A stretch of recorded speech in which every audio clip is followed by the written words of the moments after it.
ஓம் நம சிவாய்.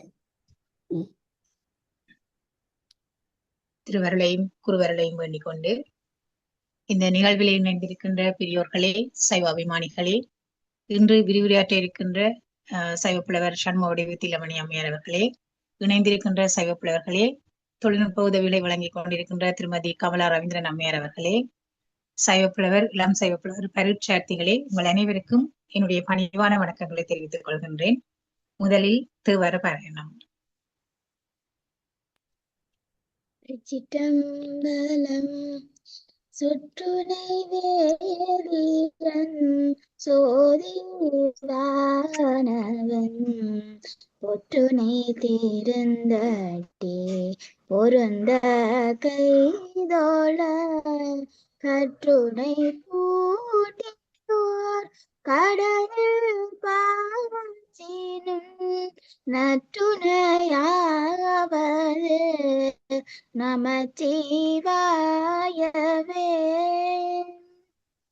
சிவனடியே சிந்திக்கும் திருப்பருகு சிவஞானம் பவமதனை அறமாற்றும் பாங்கினில் ஓங்கிய ஞானம் உவமையிலா கலை ஞானம் உணர்வறிய மெஞ்ஞானம் தவ முதல்வர் சம்பந்தர் தாமுணர்ந்தாரன் நிலையில்.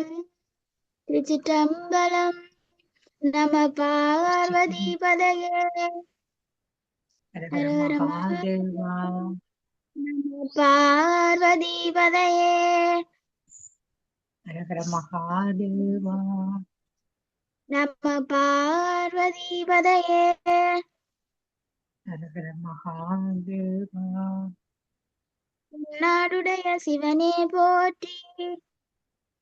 இந்நாட்டவர்க்கும் இறைவா போற்றி. இன்பமே சூழ்க எல்லோரும் வாழ்க. ஓம் சாந்தி சாந்தி சாந்தி. நன்றி நன்றி. தேவார பாராயணத்தை வழங்கிய பானுப்பிரியா தில்லமணி அவர்களுக்கு சைவப்புலவர் சங்கத்தின் சார்பிலே நன்றிகளை தெரிவித்துக் கொள்கின்றேன். அகில இலங்கை சைவப்புலவர் சங்கம் நடாத்தி வருகின்ற சைவப்புலவர் இளம் சைவப்புலவர் பரீட்சார்த்திகளுக்கான வழிகாட்டல் வகுப்புகளிலே இன்று நன்னூல் தொடர்பான விரிவுரை நடைபெற இருக்கின்றது. இந்த விரிவுரையை வழங்க இருக்கின்ற சைவப்புலவர் சண்முகவடிவு தில்லைமணி அம்மையார் அவர்கள். அவரை இந்த விரிவுரையை ஆற்ற வருமாறு அன்போடு அழைத்துக் கொள்கிறேன். வணக்கம் மிஸ். வணக்கம், அனைவருக்கும் வணக்கம். சைவப்புலவர் சங்கத்தினால் நடத்தப்படுகின்ற பரீட்சையின் தோற்ற உள்ள பரீட்சார்த்திகளுக்கும் தலைவர் அவர்களுக்கும் வகுப்புகளை நெறிப்படுத்துகின்ற ஆனந்தி அம்மாவுக்கும் நிகழ்நிலை வகுப்பு சிறப்பாக நடைபெற ஒத்துழைப்பு நல்கின்ற கமலா அம்மையாருக்கும் மற்றும் யாவேருக்கும் முதற்கண் வணக்கத்தை தெரிவித்துக் கொண்டு, நாங்கள் இப்ப பார்த்து கொண்டிருப்பது வேற்றுமை. அதுல வேற்றுமை நிறைவு செய்த நாங்கள் பெயரியல்ல வேற்றுமை 8ஆம் வேற்றுமை முழுக்க பார்த்து வெளியுறவு ஏலாத பெயர் பார்த்து நாங்கள், அதாவது பெயர் சொற்கள் 8ஆம் வேற்றுமையிலே வெளியுறவு ஏற்காத பெயர் சொற்கள் எவை என்று பார்த்தாங்க. அதே போல வெளியுறவு ஏற்கும் பெயர் சொற்கள் எவை என்று பார்த்தாங்க. வெளியுறவு ஏற்கும் பெயர் சொற்கள் 304வது சூத்திரம். இ உ ஓடையோன் ந ல ர ல யவ்வீற்று உயர்திணை ஓர் இவற்றோடு நகான் ஆவி ஈறாகும் பொது பெயர் ஞ ந ஒளி அனைத்து ஈற்று அகிரிணை வெளிப்பன. அப்ப இதுல என்ன, இ உ ஐ ஓ ந ல ட ல ய என்ற 10 ஈற்று உயர்திணை பெயரும். அப்ப நாங்கள் எழுத்தியல்ல படிக்க பார்த்து நாங்கள் இறுதி நில எழுத்துக்கள் அதுல வார எழுத்துல ஈனா ஊனா ஊவன்னா ஐயன்னா ஓவன்னா நானா லானா ரானா லானா யானா அதுக்கு மேல குற்று போடணும் என்ற எழுத்து ஈற்று நிலை உயர்திணை பெயர். அவ்வளவும் உயர்திணை பெயராக இருக்கணும். அதிலே ஓகாரமும் ரகரம் இரண்டும் ஒளிந்த மிச்சம் 8. அதோட நகரமும் ஆகாரமும் இரண்டும் கூடி 10 ஈற்று பொது பெயர். அது உயர்திணை பெயர், இது பொது பெயர். இந்த 4 வேறே. 4 24 விளியுருவு ஏற்கிற விழிப்பெயராக வருகின்ற, அதாவது விளியுருவு ஏற்கிறண்டா விழிப்பெயராக இருக்கும். 8ஆம் வேற்றுமைக்கு உருவு இல்லை, விழிக்கப்படு பொருள், எனவே விழிக்கப்படுவனவாக இருக்கும். அடுத்தது விளியுருவுக்கு ஒரு சிறப்பு விதி பார்த்து நாங்கள் 306வது சூத்திரம். ஐயிரு பொது பெயர்க்காயும் ஆவும் உருவாம் அல்லவற்றாயும் ஆகும். ஐயிரு பொது பெயர்க்காயும், அதாவது ஐகார ஈற்று பொது பெயராகும். அந்த பொது பெயரா வரைக்க இயல்பாகவும் ஏகாரம் மிகுதலும் இன்றி ஐகாரம் ஆயும் ஆவுமாய் திரியும். அது போய் புனரேக்கில மட்டும் அவ்வாறு திரிபடைந்து வரும். சரியல்ல? இது 306வது சூத்திரம் உங்களுக்கு பார்க்க வேண்டியது. அதுல இன்னும் ஒரு 4 சூத்திரம் அங்கால தந்திருக்கு. அதனாலேயும் ஒருக்கா பார்க்கணும். ஒரு சார் நவ்வீட்டு உயர்திணை பெயர்கள். ஒரு சார் நவ்வீட்டு உயர்திணை பெயர்கள் அவை அளவு ஈறு அயல் நீட்சி அதனோடு ஈறு போதல் அவற்றோடு உவரல் ஈறு அழிந்து உவரல் இறுதி அவ்வாதல் அதனோடு அயல் திரிந்தே உறல் ஈறு அழிந்து அயல் ஏயாதலும் விளியுருவு ஆகும். அப்ப இது என்ன விளியுருவுக்குரிய சிறப்பு விதியில பொது விதி அன்றி நகர ஈற்று உயர்திணை பெயர். இப்ப நகர ஈற்று உயர்திணைன்னு சொன்னால், இப்ப பொன்னன் என்றால் அவன் உயர்திணை ஆண்பாலை குறிக்கிற சொல்லான் இன்வரும். அந்த சில ஈறு கெடுதலும், சில இடத்துல அந்த ஈற்றெழுத்து கெடும், அல்லது சில இடத்துல ஈற்று அயல் நீளுதலும், குற்றெழுத்து நெற்றெழுத்தாக நீளுதலும், சில இடத்துல ஈற்று அயல் நீண்டு ஈறு கெடுதலும், அல்லது சில இடத்துல ஈறு கெட்டு ஓகாரம் மிகுதலும், சில இடத்துல நகர ஒற்று யகர ஒற்றாக திரிதலும், இறுதி நகர ஒற்று யகர ஒற்றாக திரிந்து அயலிலே ஆகாரம் ஓகாரம் ஏகாரமாக மிகுந்து வரும். இது உங்களுக்கு உதாரணம் தெரிஞ்சு எங்கேயாவது பாடல்ல ஐயோவோ அப்போவோ, நாங்கள் ஐயோ என்றால் என்ன, அது விழிப்பெயர் தான், ஓவார விழிப்பெயர். ஆனா நாங்கள் ஐயனே என்று சொல்லுவதைத்தான் சிறப்பாக சொல்லுவோம். ஐயோ என்று சொல்லுவதை அப்படி சொல்வது குறைவு. ஆனால் அங்க ஓகாரம் படைக்க ஐயோவோ அல்லது அப்பாவோ அந்த ஓகாரம் நீண்டு இருக்கும், அல்லது திரையோ வருகிறது, அந்த அப்படி வரையக்கல. சரியே, ஐயனே உமக்கு அருள் புரி, அந்த விழிப்பெயரை பார்க்க வேணும். அப்ப எங்கே அவை வருகிறது. இப்ப முருகனே என்றைக்கு ஏகாரம் தான் வரும். முருகனோ என்று சொன்னால் அங்க ஓகாரம் வரும். சரிங்களா? ஈற்று எழுத்து ஓகாரம் மிக்க நீண்டு வர்ற சொல்லாக அந்த விழிப்பெயர் இருக்கு. அடுத்தது 307வது சூத்திரம். லகான் உயர் பெயர் அளவு ஈறு அழி அயல் நீட்சி இறுதி யவ் ஒற்று ஆதல் அயலில் அகரம் ஏயாதலும் விழித்தலும். அப்ப லகரம் கொம்பளவிலான உயர்திணை பெயருக்கு அது பெரும்பாலும் என்ன, பெண்பாலுக்கு வரும். சரியல்ல? லகர ஈற்று உயர்திணை பெயர். அது பொது விதி அன்றி அளவு எழலும், அதாவது அதனுடைய மாத்திரையில இருந்து கூடி ஒலிக்கும். ஈறு கெடுதலும் அயல் எழுத்து குற்றெழுத்து நெட்டெழுத்தாக நீளுதலும் அல்லது இறுதியில இருக்கிற லகர ஒற்று ரகரமாக திரிதலும் ஈற்று அகரம் ஏகாரமாக வெளியுருவாக வருதலும். சரியா?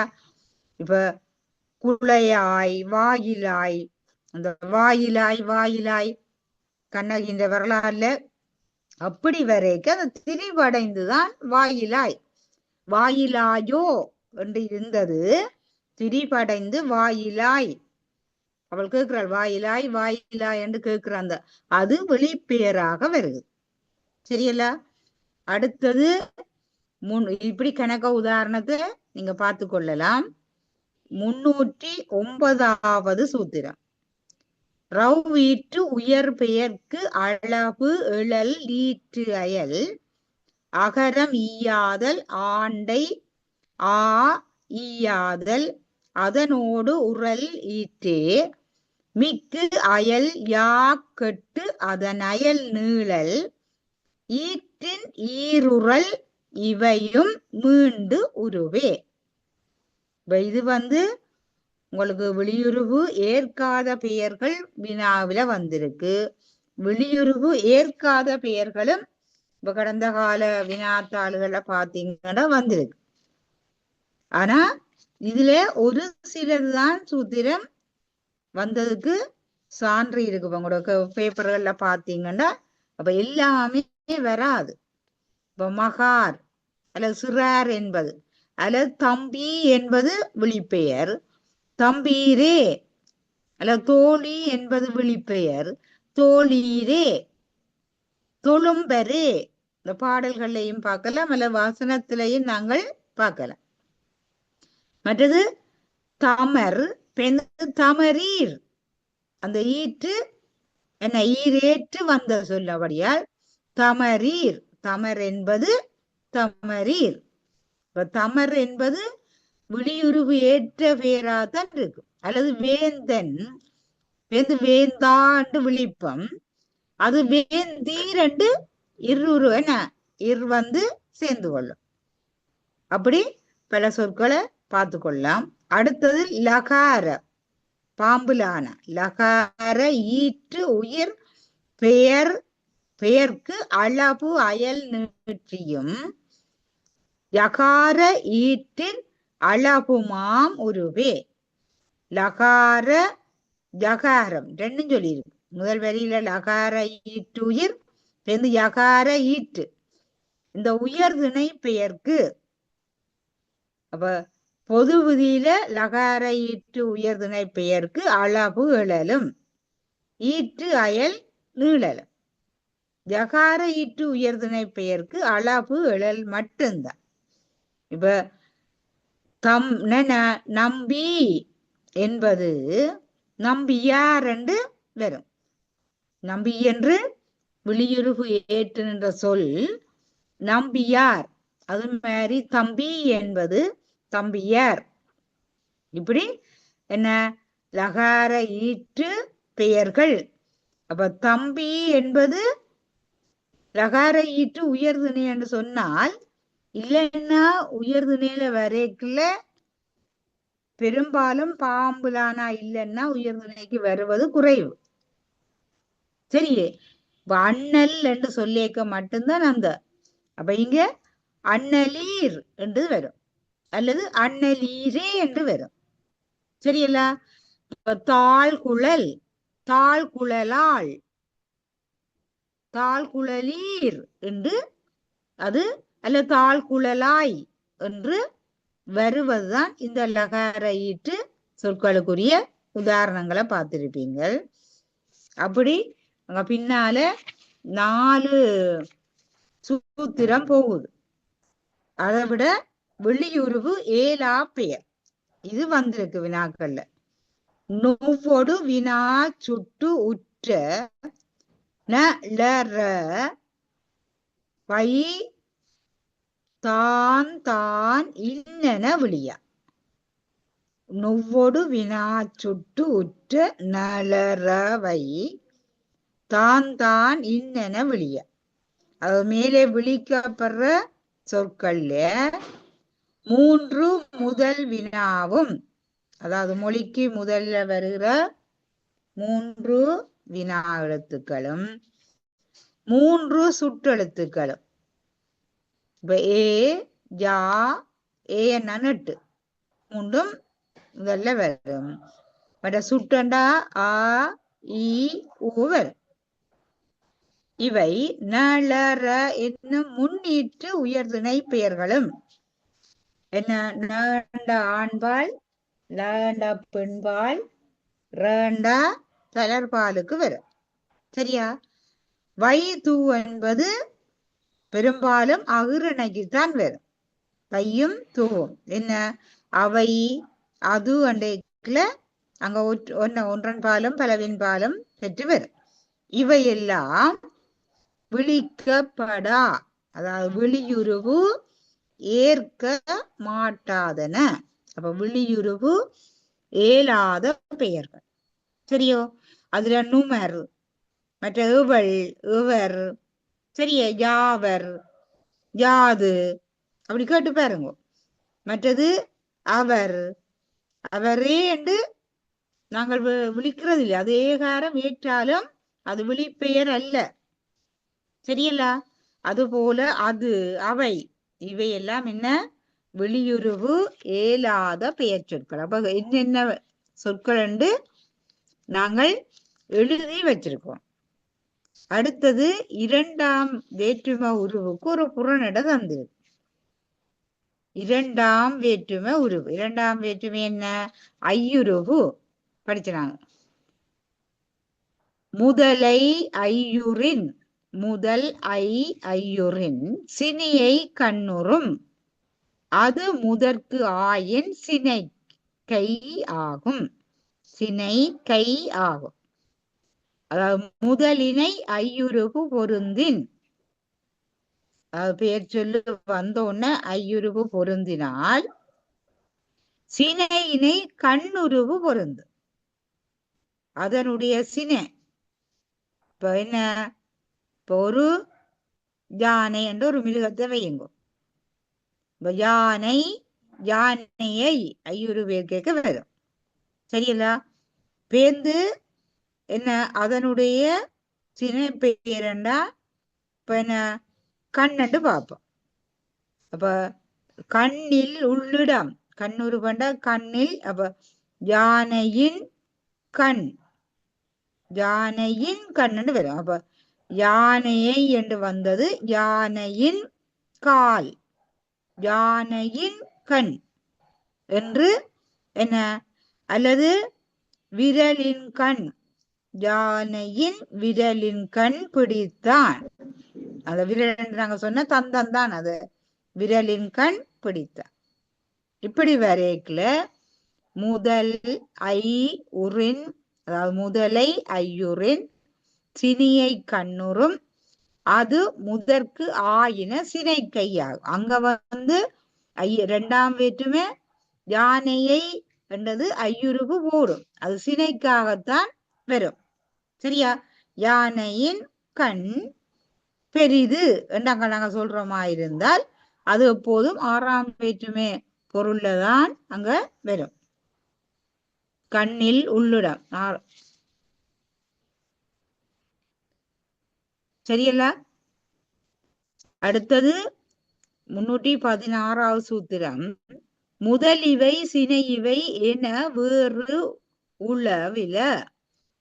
சிலது முதல் என்றும் சினை என்றும் இரண்டன் பாலும் ஐயுருவு வராது. ஐயுருவு வராது என்பதாலே அதுக்கு அந்த அர்த்தாபத்திய சொல்லி சொல்ற. யானையை குறித்த வழி துதிக்கை உள்ளது. யானையை குறித்த வழி துதிக்கை உள்ளது. அப்ப அங்க என்ன? கண்ணுருவுதான் வந்திருக்கு. யானையை குறித்த வழி அல்லது யானையை எட்டியபடி கால்கள் உள்ளன. அப்ப அங்க எட்டியபடி என்பது அந்த இடப்பெயர்லாம் வருது. சரியல்லா? அப்ப முதலிவை சினைவை முதலிதென்றும் சினைதென்றும் வேறு உளவு இல வேறு உளவு இல உரைப்போர் குறிப்பென அற்றே பிண்டம். அது சொல்ற என்ன பிண்ட பொருள் கண்டு நாங்க அங்க சூத்திரம் படிக்க பார்த்துனாங்க. அந்த பிண்ட பொருளுக்கு ஏற்ப இது அமைந்துள்ளது. சரியல்லா? அடுத்தது வேற்றுமை உருவு மயக்கம். வேற்றுமை படிச்சதால வேற்றுமை உருவு மயக்கம் எங்க வேற்றுமை உருவு மயங்கி வரும். யாதானும் உருவின் கூறிற்றாயினும் யாதானும் உருவின் கூறிற்றாயினும் பொருள் செல் மருங்கின் வேற்றுமை சார்.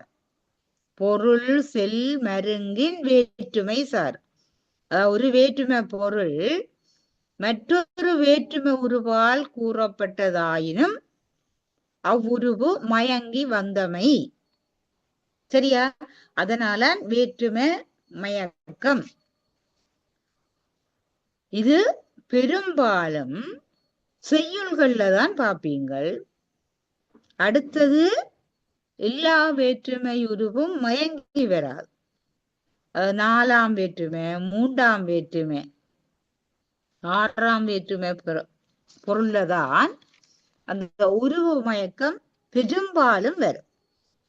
வேற்றுமை உருவு மயங்கி வரின் பொருள் நோக்கி அதை நாங்க கொள்ள வேண்டும்.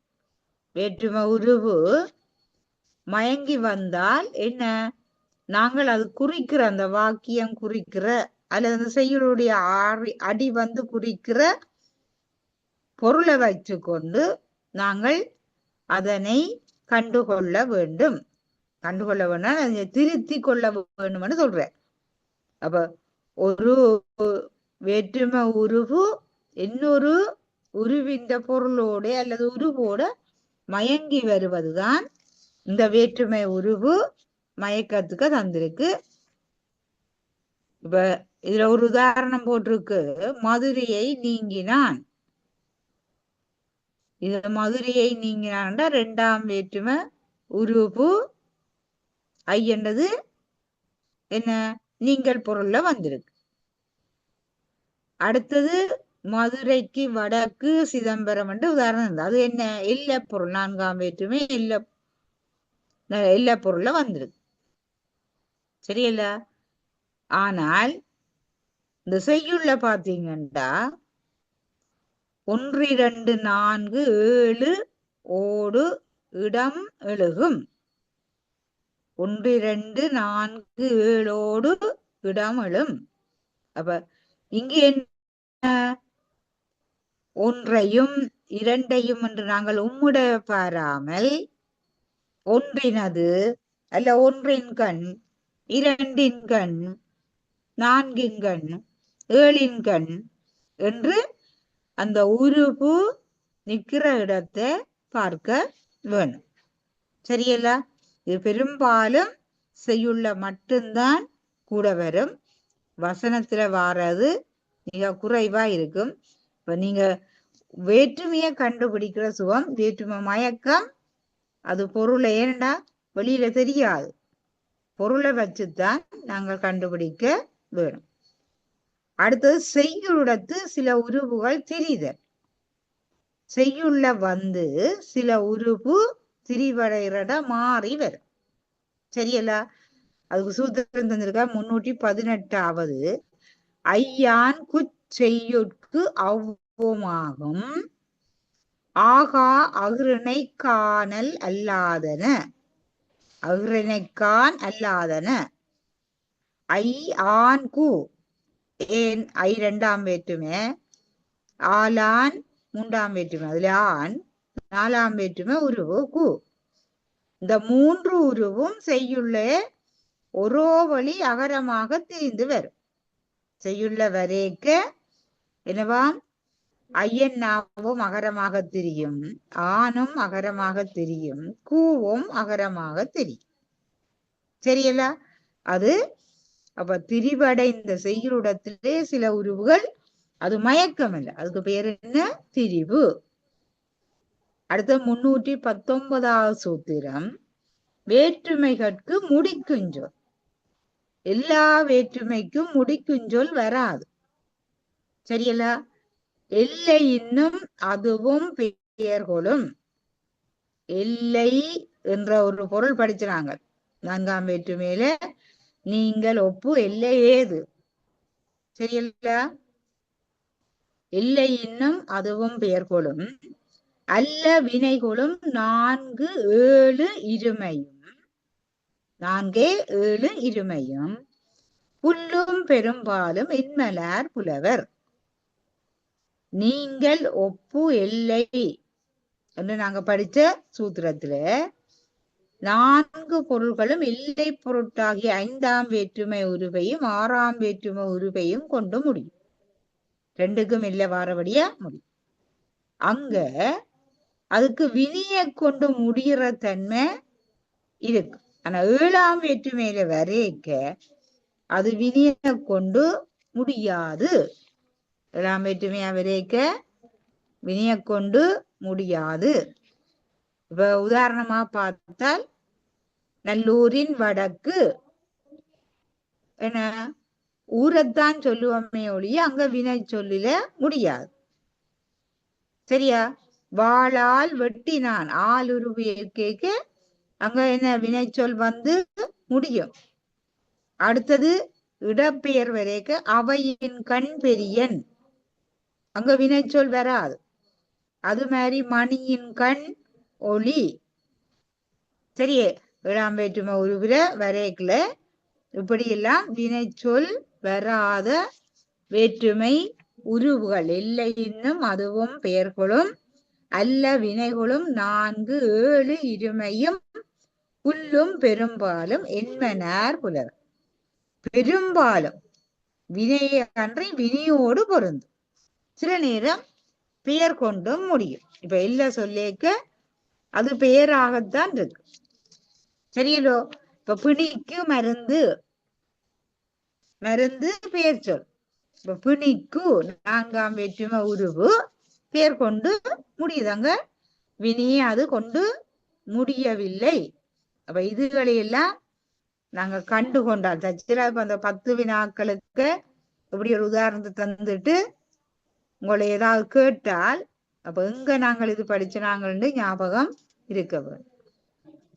இப்ப இதோட வேற்றுமையோட பெயரியல் முடிஞ்சுது. பெயரியல்ல 2 திணையும் 5 பாலும் 3 விடமும். சரியா? மற்றது ஆகுபெயரும் பார்த்து வேற்றுமை. அதுல ஆகுபெயரும் வேற்றுமையும் பெரிய கேள்வியா வரக்கூடியன. மற்றவைகள் சின்ன சின்ன கேள்விகளுக்கு வரக்கூடியவ. அப்ப அதுக்கேற்ற விதத்துல இப்ப வேற்றுமைண்டா 1ஆம் வேற்றுமையும் 8ஆம் வேற்றுமைக்கும் பெருசா வராட்டிக்கும் அந்த இடையில உள்ள 6 வேற்றுமையின் சூத்திரத்தை பாடமாக்கி இருக்கணும். சில நேரம் விடஞ்சுட்டு வேண்டா எத்தனையாவது சூத்திரம் என்ன இதன்று விளக்கம் அல்லது உருவு சொல்லுருவு தந்து விளக்கு வேண்டா. அதுக்கேற்ற வகையில் இப்ப நீங்க பரீட்சை நெருங்குறபடியா அந்த பரீட்சைக்கான ஆயத்தங்களை நீங்கள் செய்து கொண்டு இருப்பீங்க. அந்த வகையில சொல்லி இருக்கு. நாங்க பார்க்க போறது இனி வினையியல். பெயர் சொல் போனா அடுத்தது வினை சொல்லா. அப்ப பெயரியல் எழுத்தியல், பதவியல், புணரியல், பெயரியல், சொல்லியலுக்கான் பெயரியல். சரியா? இப்ப வினையியல் பார்க்க போறோம். வினை எப்போதும் செயலை உணர்த்தும். அது வினைக்குரிய சிறப்பு. அது பின்னால பார்ப்போம். இவ கேட்டுட்டு அடுத்தது வினைதான் காலத்தை காட்டும். இப்ப பெயர் வேற்றுமை இருக்கிற மாதிரி வினைக்கும் சில சிறப்பு இருக்கு. சரியலா? என்ன செய்யும்? அடுத்தது திணைபால் எண்ணிடம் காட்டுவதும் பெரும்பாலும் வினைச்சொல். அந்த வினைச்சொல்லில நாங்க 2 பெரும் பிரிவை முதல்ல பார்ப்போம். ஒன்று தெரிநிலை வினை, அடுத்தது குறிப்பு வினை. இப்ப தெரிநிலை வினை என்று சொன்னால் அதான் முதலாவது சூத்திரம் தந்திருக்கிறார். தெரிநிலை வினையண்டா முதலாவது சூத்திரம் அங்க தந்திருக்கிறார். 320வது சூத்திரம். செய்பவன், கருவி, நிலம், செயல், காலம், செய்பொருள் ஆறும். இது நீங்க எழுதி வச்சிருக்கணும். செய்பவன், கருவி, நிலம், செயல், காலம், செய்பொருள் ஆறும் தருவது வினை. இப்ப வினை சொல்லு சிறப்புல வினை சொல்லுன்ற இலக்கணம் என்று கேட்டால் இந்த ஆறையும் தருவது வினைச்சொல். செய்பவன் அங்க கருத்தா, இது கருவி. நிலமண்டா இடத்து தான் குறிக்குது. சரியலா? செயல் மற்ற காலம், அது காலம் பொதுவா தெரியும், இறந்த காலமோ நிகழ்காலமோ. அடுத்தது செய்யப்படும் பொருள், என்ன செய்யப்படுற அந்த 6 வகை பொருளையும் தருவது இந்த தெரிநிலை வினை சொல். அப்ப தெரிநிலை வினைதான் இவற்றை விட தேங்காடு. அப்ப 2வது என்னன்னு கேட்டால் குறிப்பு வினை. இது குறிப்பு வினை என்றா என்ன? குறிப்பால் மட்டும்தான் நாங்கள் உணரலாம். அடுத்தது 321வது சூத்திரம். அதான் குறிப்பு வினையின் பொது இலக்கணம். குறிப்பு வினைன்ற பொதுவான இலக்கணம் என்ன என்பதை 321வது சூத்திரம் சொல்லுது. பொருள் முதல் ஆறினும். என்ன பொருள் முதல் 6? பொருளங்காலம், சினைகுணம், தொழில். இந்த 6 தோற்றி முன்னறாவினுள் வினை முதன் மாத்திரை விளக்கல் வினை குறிப்பே. பொருள் முதல் 6னும் தோற்றி முன் 6னுள் வினை முதன் மாத்திரை விளக்கல் வினை குறிப்பு. அதாவது பொருளங்காலம், சினைகுணம், தொழில் என்று சொல்லுகிற 6ம் அடியாக வந்து அவற்றின் கண் கருத்தாவோ அதை விளக்கினால்தான் அது என்ன வரும்? குறிப்பு வினையாக வரும். இது பெரும்பாலும் அங்க செய்பவன், கருவி, கருத்து அதொன்றையுமே காட்டாது. இப்ப கரியன் என்று சொன்னால், அல்லது உடையன் என்று சொன்னால், அல்லது நல்லன் என்று சொன்னால், இப்படியான சொற்கள் எல்லாம் குறிப்பு வினை சொற்கள். கொஞ்சம் குறிப்பு வினை சொற்கள் நீங்க தெரிஞ்சு வச்சிருக்கோம். அதே போல பெயர் சொல்லும் வரும். ஆதிரேயான், செங்கண்ணன், சரியலா? கரியன் எல்லாம் பெயர் சொல். நல்லன், உண்மையன், சரியலா? இவை எப்படி பெயர் சொல்லா? வினையான குறிப்பாக வருகிற வினைதான். இந்த பெயர் சொல்லா பெயர் என்று பார்க்கிறேன். அது பெயரே உடைய செங்கண்ணன் என்பது பெயர் சொல் மாதிரி இருக்கு. உங்களுக்கு பெயர் சொல்லாக இருந்தாலும் குறிப்பாக அதை கண்டுகொள்ளுகிற முறைதான் குறிப்பு வினை. இப்போ நல்லன் என்றால் திருப்பி கேட்பீங்கள், இப்ப நல்லன், நேற்று நல்லவனோ, இன்றைக்கு நல்லவனோ, நாளைக்கு நல்லவனோ என்று அதுல என்ன காலம் குறிப்பிடுது. அதனால அது குறிப்பு வினை. சரியா? கரியன், கரியன்டா என்ன? இந்த நாடகத்துல இன்றைக்கு மட்டும்தான் அவன் கரியனா இருக்கிறானோ, அல்லது 3 காலத்துக்கும் பொருந்தக்கூடியதாக கரியன். அப்ப அந்த காலம் குறிப்பிடாமல், இடம் குறிப்பிடாமல், பொருடங்காலம், சினைகுணம், தொழில் என்ற 6 என்ன பொருள் குறித்த தன்மையிலே இந்த குறிப்பு வினை அமை. அப்ப குறிப்பு வினைன்ற இலக்கணமும் தெரிநிலை வினைன்ற இலக்கணமும் நீங்க எழுதி வச்சிருக்கோம். ஏன்னா இது வினாக்கள்ல வந்திருக்கு. அடுத்தது வினை சொற்களின் வகை. வினை சொற்களின் வகை அது குறிப்பு வினையண்டான தெரிநிலை வினையண்ட ரெண்டுக்கும் பார்க்கலாம். 322ஆம் சூத்திரம். இதுவும் நாங்க பார்த்து கொள்ள வேண்டிய முக்கியமான சூத்திரம். முற்றும் பெயர் வினை எச்சமும் ஆகி ஒன்றற்கு உரியவும் பொதுவும் ஆகும். முற்றும் என்ன? வினை முற்றாக வருதல், அதான் வினை முற்று உண்டு. மற்றது என்ன? எச்சம் பேரெச்சமாம் வரும் வினை எச்சமாகவும் வரும். அதான் பெயர் வினை எச்சமும் ஆகி ஒன்றிற்குரியவும் பொதுவுமாகவும் வரும். ஒன்றுக்குரியதாகவும் அல்லது பொதுவாக வருவதாகவும் இந்த வினை அமையும். அப்ப வினை சொல்லின்ற வகை என்று சொன்னால் ஒன்று நாங்கள் எழுதுவோம் என்ன, முற்று. இரண்டாவது பிரிவு எச்சம். எச்சம் எப்படி பிரியும்? அது பெயரெச்சமா பிரியும், வினையெச்சமாக பிரியும். சரியா? அப்ப இது திணைபால் எண்ணிடங்களை எல்லாம் காட்டக்கூடியனவாக இருக்கு. பேரெச்சமெண்டா என்ன, வினையெச்சமெண்டா என்ன பின்னால பார்க்க போறோம். அப்ப இது மட்டும் நீங்க தெரிஞ்சிருந்தா சரி. அப்ப இது முக்காலங்களையும் துணைபால் எண்ணிடம் காலத்தை உணர்த்துவதாக இருக்கு. அடுத்தது முற்று வினைக்கு சிறப்பு சொல்லிக்க பொதுவியல் இயல்பாரையும் பொது இயல்பு ஆரையும். சரியா? நாங்க முதல் சொன்ன வினைக்குரிய பொது இயல்பு ஆரையும் தோற்றி பொருட்பெயர் முதல் அறு பெயரல, பொருட்பெயர் முதலாக வருகிற ஆறு பெயரும் பெயரல்ல. ஏற்பில முற்றே, அவை ஏற்கும் இடத்து அது முற்றாக வரும்.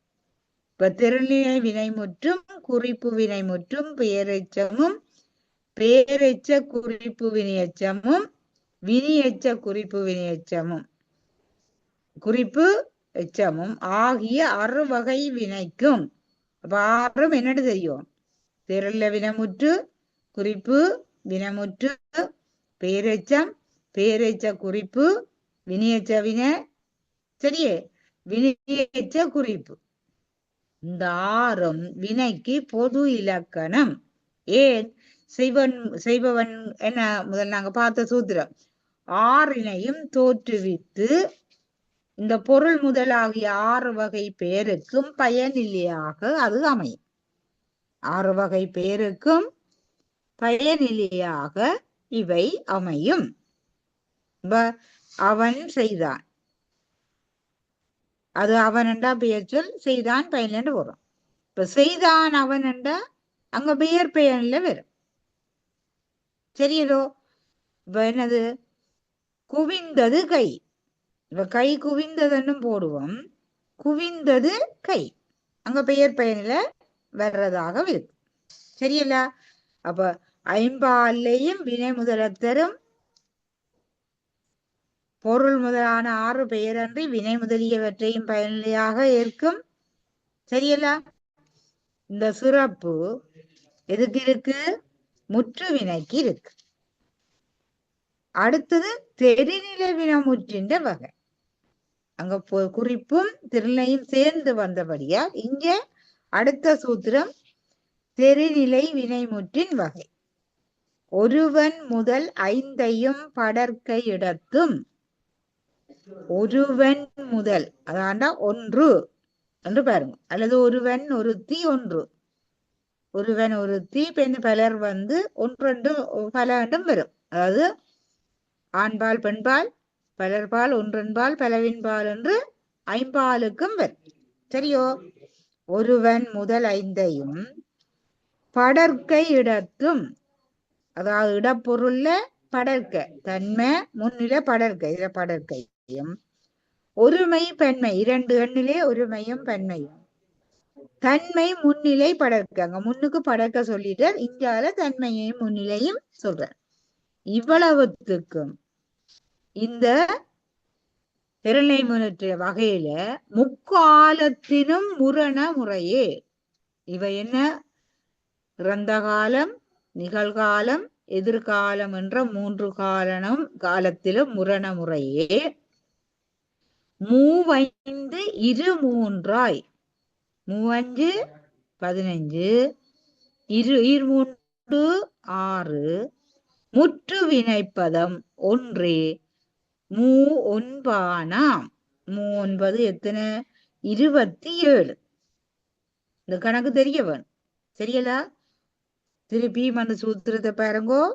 ஒருவன் முதல் ஐந்தையும் படற்கை இடத்தும் ஒருமை பன்மையை தன்மை முன்னிலையினும் முக்காலத்தினும் முரண முறையே மூவைந்து இரு மூன்று ஆறாய் முற்றும் வினைப்பதம் ஒன்றே மூ ஒன்பானாம். சரியில்ல?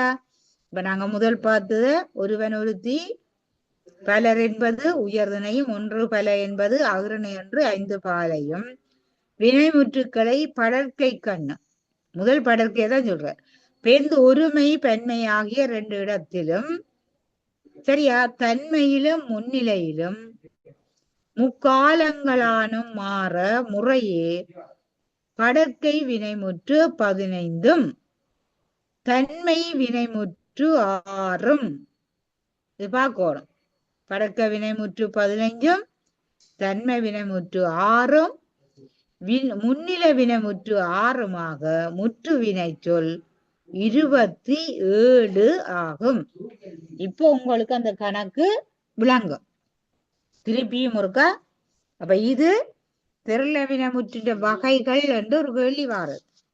அப்ப திருப்பியும் பாருங்க, ஒருவன் ஒருத்தி பலர் ஒன்று பல என்ற 5 வினைமுற்று படற்கை கண்ணும் ஒருமை பன்மை என்னும் இருபாலாகிய வினைமுற்றுக்கள் தன்மை கண்ணும் முன்னிலை கண்ணும் வரைக்கல அது முக்காலங்களும் வரைக்க படற்க வினைமுற்று 15 வரும். சரியல்ல? தன்மை வினைமுற்று 6 வரும், முன்னில வினைமுற்று 6 வரும். அப்ப 6 மாறும் 12 15 12 27 வரும். சரியல்ல? இதுக்கு நீங்கள் உதாரணம் எழுதி வச்சிருந்தாலும் நல்ல சொல்ல போட்டு உதாரணங்கள் எழுதி வச்சிருக்கிறேன். பேர்ந்து இவ்வளவத்தையும் விளக்கி கொண்டு போவது ஒவ்வொரு சூத்திரம். அதான் 325வது சூத்திரத்துல இருந்து சரியில்ல நீங்க பார்த்து கொண்டு போனீங்கன்றால் 337வது சூத்திரம் வரையும் இந்த ஒவ்வொன்றையும் விளக்கி சொல்வதாகத்தான் அந்த சூத்திரம் அமையுது. சரியல்ல? அதை நீங்க வேணுமெண்டா பார்க்கலாம். ஆண்பால் படற்கை வினைமுற்றுக்கு தந்திருக்கு அந்நான் இருமொழி ஆண்பால் படற்கை. சரியா? சூத்திரத்தை வாசிக்க விளங்கணும், அதனால சொல்லி போட்டு சொல்றேன். அடுத்தது பெண்பால் படற்கை வினைமுற்று அல்லால் இருமொழி பெண்பால் படற்கை. அடுத்தது பலர்பால் படற்கை வினைமுற்றுக்கு அர்றார் பெரிய பவுர் அகரமார் ஈற்று பல்லோர் படற்கைமார் வினியோடு முடியும். அப்ப படற்க வினைமுற்று. அடுத்தது ஒன்றன்பால் படற்க வினைமுற்று. இந்த உயர்துணைக்கு சொன்னேன் யாருனை தூடூரு குற்றியலுகரை ஈற்று ஒன்றன் படற்கைக்கு குறிப்பின் ஆகும்.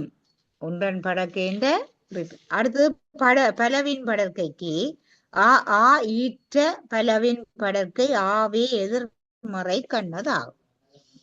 அப்ப பலவின் பாலுக்கு எது அவை அண்டைக்க அங்க ஆ என்பது வருது. இருதிணை பொது வினை, இருதிணைக்கும் பொதுவான வினை, உயர்திணைக்கும் அகிரிணைக்கும் பொதுவாக வார வினை என்ன?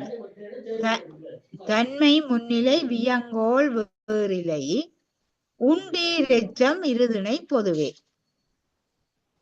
தன்மை வினை குறிப்பு முற்றும் முன்னிலை வினை குறிப்பு முற்றும் வியங்கோள் வினை முற்றும் வேறு இல்லை உண்டு என்ற 3 வினை குறிப்பு. ஏன் வேறு இல்லை உண்டு காலத்தை காட்டாது. உண்டு வேண்டா நேற்று என்னட்ட இருந்ததோ இன்றைக்கு என்னட்ட இருக்குதோ இல்ல நாளைக்கு இருக்கோ இல்லை என்றாலும் அத சரியல. அப்ப அதனால 3 வினை குறிப்பு முற்றும் உண்டு இல்லையெல்லாம் முற்றுத்தான். அடுத்தது பேரெச்ச வினை குறிப்பும் பெயரெச்ச வினையாக வருகிற வினை குறிப்பும் வினையெச்ச வினை குறிப்பும் இருதிணைக்கும் பொது வினையானது. சரியல்ல? அவை செய்யும் சரியா முற்றும் இப்படி என்று வரையக்கல அந்த சொற்களை நீங்கள் பார்த்து கொண்டா சரி. ஆனா இது அவ்வளவு விளக்கமா தேவையில்லை, நீங்கள் அறிவுக்காக பார்த்து கொள்ளுங்க. அடுத்தது வினை. சரியா? எப்படி எப்படி தன்னுடைய தன்மையில இருந்து வேறுபடுது. இப்ப நாங்க பாக்குறோம், இவ்வளவும் போனால் வியங்கோல் வினைமுற்று என்று ஒன்று இருக்கு. வியங்கோல் வினைமுற்று கயவோடு ரவ்வொற்று ஈற்ற வியங்கோல். 338வது சூத்திரத்தின் நம்பர் சொல்றேன். கயவோடு ரவ்வொற்று ஈற்ற வியங்கோல் இயலும் இடம்பால் எங்கும் என்ப. இப்ப வாழ்க என்பது வியங்கோல். வாலிய அதான் அந்த காவையும் யாவையும் தந்திருக்கு. சரியல்லோ? அப்ப காய என்னும் 2 உயிர் மெய்யினையும் ரகர ஒற்றினையும் இறுதியாக உடையன வியங்கோல். இப்ப வாலிய என்பது அல்லது வாழ்க என்பது வாலியர். சரியே? நீர் வாலியர் என்று பெறும். அவர் வாலிய என்று பெறும். இந்த இருபெற்ற வரைக்குள்ளையும் அங்க பார்த்துக்கொள்ளும். அப்ப இவையெல்லாம் என்ன? வியங்கோல் வினை. வியங்கோல் வினை முற்றாக வரும். இப்ப நாங்க வாழ்த்து பாவில பாடைக்குள்ள என்ன செய்யறோம்? அந்த வாழ்கவோ வாலியவோ வினை முற்றாகத்தான் வரும். சரியே? இப்ப வாலிய வாலிய வாலியவே என்றேக்கு அங்க வெளியேக்குது. சரியல? அங்க வெளியேற்ற பெயர் பார்த்தாங்கள், அது வெளியேற்குது. ஆனா வாலிய என்பது வினைமுற்றாக வரும். அப்ப இதையும் பாடல்கள்ல தான் நாங்கள் பார்த்து கொள்ளுவோம். அடுத்தது 340வது சூத்திரத்தை பாருங்க. பேரெச்சம். வியங்கோல் வினை முடிச்சால் அடுத்தது என்ன? பேரெச்சத்தை பார்ப்போம். பேரெச்சம் என்றால் என்ன? சூத்திரத்தை பார்த்துட்டு பார்ப்போம். செய்த செய்கின்ற செய்யுமென் பாட்டில் காலமும் செயலும் தோன்றி பாலோடு செய்வதாதி அறுபொருட்பெயரும் எஞ்ச நிற்பது பெயரெச்சமே. செய்த செய்கின்ற செய்யும் என் பாட்டில் காலமும் செயலும் தோன்றி பாலோடு செய்வதாதி அறுபொருட்பெயரும் எஞ்ச நிற்பது பெயரெச்சம். செய்த செய்கின்ற செய்யும் என்ன மூவகைப்பட்ட சொல்லின்கண். செய்த இறந்த காலம், செய்கின்ற நிகழ்காலம், செய்யும் எதிர்காலம். சரி, அது விளங்கணும். அப்ப இவை சரியா 3 காலத்தையும் உணர்த்துகிற செயலையும் வினை முற்றதற்கு வேண்டும். அது என்னண்டு? பால் தோன்ற வேண்டும். ஏன்? அது ஆண்பாலோ பெண்பாலோ பலர்பாலோ ஒன்றன்பாலோ பலவின்பாலோ ஒன்று. அப்ப இங்க என்னவா? இப்ப உண்ட என்று சொன்னால் உண்ட மனிதன் போடலாம். சரியல்ல? மற்றது கண்ட கடிதம். சரியல்ல? கண்ட கடிதம். அல்லது உண்ட சோறு, ஏவிய வேல். இப்படி நாங்க வரைக்குள்ள என்னது? அந்த எச்ச சொல்லு, அதாவது வினையின்ற எச்ச சொல்லு பெயர் சொல்ல கொண்டு முடியுது. அதனாலதான் அதுக்கு என்ன பெயர்? பெயரெச்சம். இந்த பெயரெச்சம் என்ன நாங்கள் கண்டுபிடிக்கணும்டா, பெரும்பாலும் ஆவென்றும் ஈ என்றும் முடியும். அந்த எச்சொல் வினையினுடைய எச்சொல் ஆனா என்ற இறுதியும் ஈனா என்ற இறுதியும் கொண்டிருக்கும். இப்ப பறந்த கொடி. சரியல்ல? பறந்த கொடி என்பதுல ஆவது. எழுதி என்ன? எழுதி வந்தான் என்றால் அது வினையெச்சமா போகும். அப்ப எழுந்து வந்தான் என்றாலும் அது வினையெச்சம். அது சில நேரம் ஈ வந்து வினையெச்சத்துக்கும் வரும். அப்ப பெரும்பாலும் ஆவும், சில இடங்கள்ல ஈயும் பேரெச்சத்துக்கு வரும். அத கண்டுபிடிக்கிற சுபத்துக்காக. இப்ப செய்த தேர் சரியல்ல, அப்படி நாங்கள் பாக்க அப்ப காலமும் வினையும் தோன்றும் சரியல்ல, அப்படி வருவதுதான் பேரெச்சம்.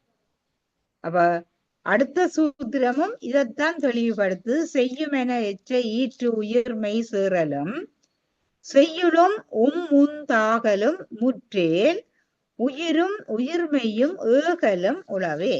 இது செய்யுள் என்ற வாய்ப்பாட்டில பெயரெச்சத்தின் இறுதி உயிர்மை கெடுதலும், செய்யுளகத்து செய்யுள்ள வரைக்க இறுதி உண்மை உந்து திரிதலும், செய்யுள்ள வரைக்க திரிபடைந்து வரும்.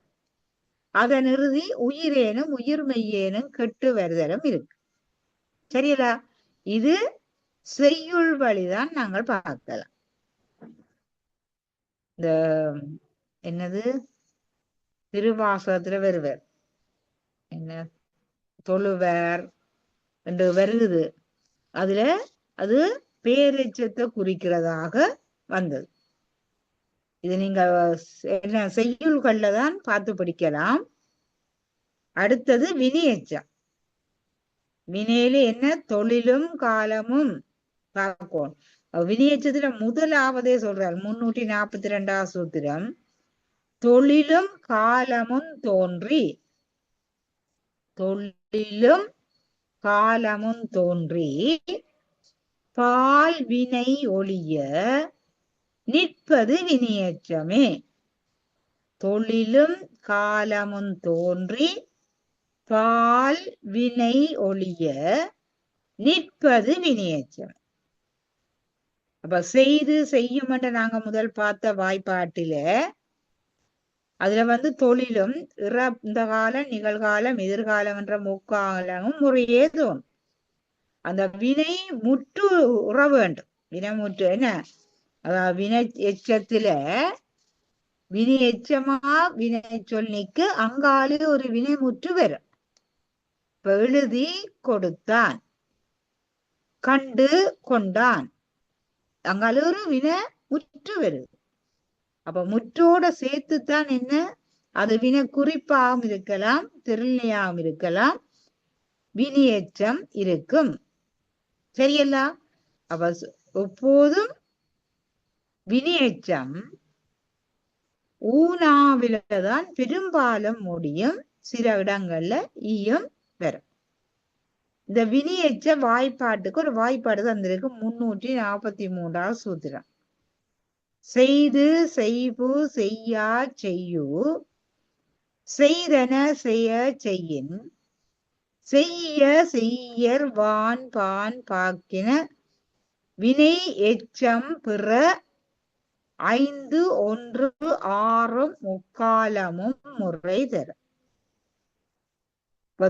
காலமும் தொழிலும் தோன்ற வருவது வினையெச்சம்.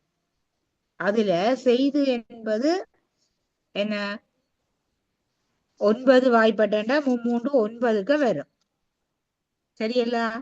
அதுபோல 5 இறந்த காலம், அதாவது 5 பாலும் இறந்த காலம் சேர்ந்து வரும் சரியலோ. எழுதி கொடுத்தான், இறந்த காலம் தான் வருது.